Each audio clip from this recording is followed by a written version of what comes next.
আশুলিয়া থেকে শুরু হওয়া পোশাক শ্রমিকদের সাম্প্রতিক অসন্তোষ ও আন্দোলনের প্রভাবে ক্রয়াদেশ কমেছে অন্তত 20%।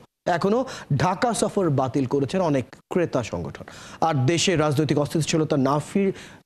স্থিতিশীলতা না ফিরলে আগামী 2 মৌসুমে মোট পোশাক রপ্তানির প্রায় 40% হারাতে পারে বাংলাদেশ। একাত্তরকে এই বিশেষ প্রতিবেদনটি সত্যি গভীর শঙ্কায় তুলে ধরেছে। এ নিয়ে কথা বলতে অর্থযোগে যুক্ত হচ্ছেন বায়ার্স কাউন্সিলের প্রেসিডেন্ট কাজী ইফতেখার হোসেন। কাজী ইফতেখার হোসেন, আপনাকে স্বাগত জানাচ্ছি অর্থযোগের আজকের আলোচনায়। 20% অর্ডার কমে গেছে, আগামী 2 মৌসুমে মোট রপ্তানি 40% হারানোর আশঙ্কার কথা বলা হচ্ছে। প্রকৃত পরিস্থিতি আসলে কি দেখছেন? দেখুন, আমার কাছে তো কোনো স্ট্যাটিস্টিক্স নেই যে আমি বলে দেবো 20% কমেছে বা 40% কমবে। সেই ধরনের স্ট্যাটিস্টিক্স আমার কাছে নেই, কারণ এই নিয়ে কোনো কাজ করেছে বলে কেউ আমার জানা নেই।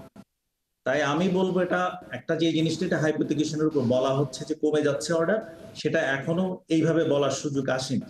আমরা বাংলাদেশকে দেখেছি যে অনেক জিনিসকে উতরিয়ে সামনে এগিয়ে যেতে, তাই আমাদেরকে অনেক বেশি আশাবাদী হতে হবে কাজ করার জন্য, এবং পাশাপাশি কাজটাকে সামনে এগিয়ে নেওয়ার জন্য কি করা যায় সেটা নিয়ে কর্মপন্থা ঠিক করতে হবে।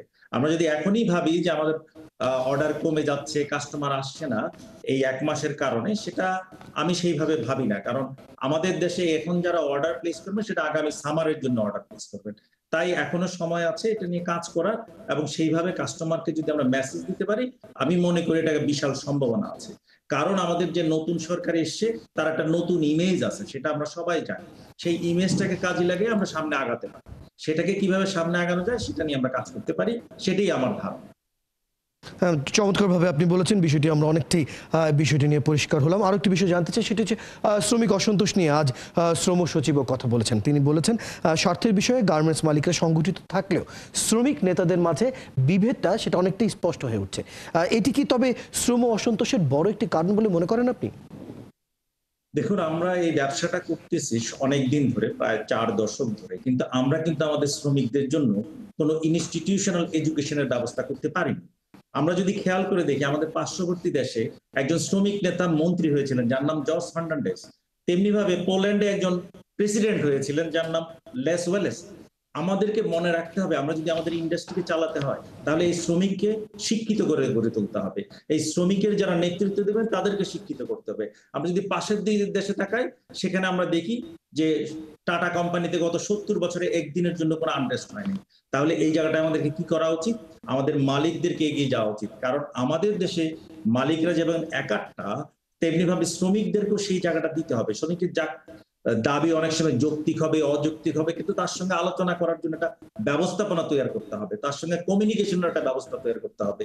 কারণ দিনের শেষে মনে রাখতে হবে যে এই 42 লক্ষ 44 লক্ষ লোক এই সেক্টরে কাজ করছে, তাদেরকে দিয়েই এই রাষ্ট্র পরিচালনা হচ্ছে, তাদের জন্য এই ফ্যাক্টরি বেঁচে আছে। তাই তার যে শক্তি সেটা হলো সেই শ্রমিকের শক্তি।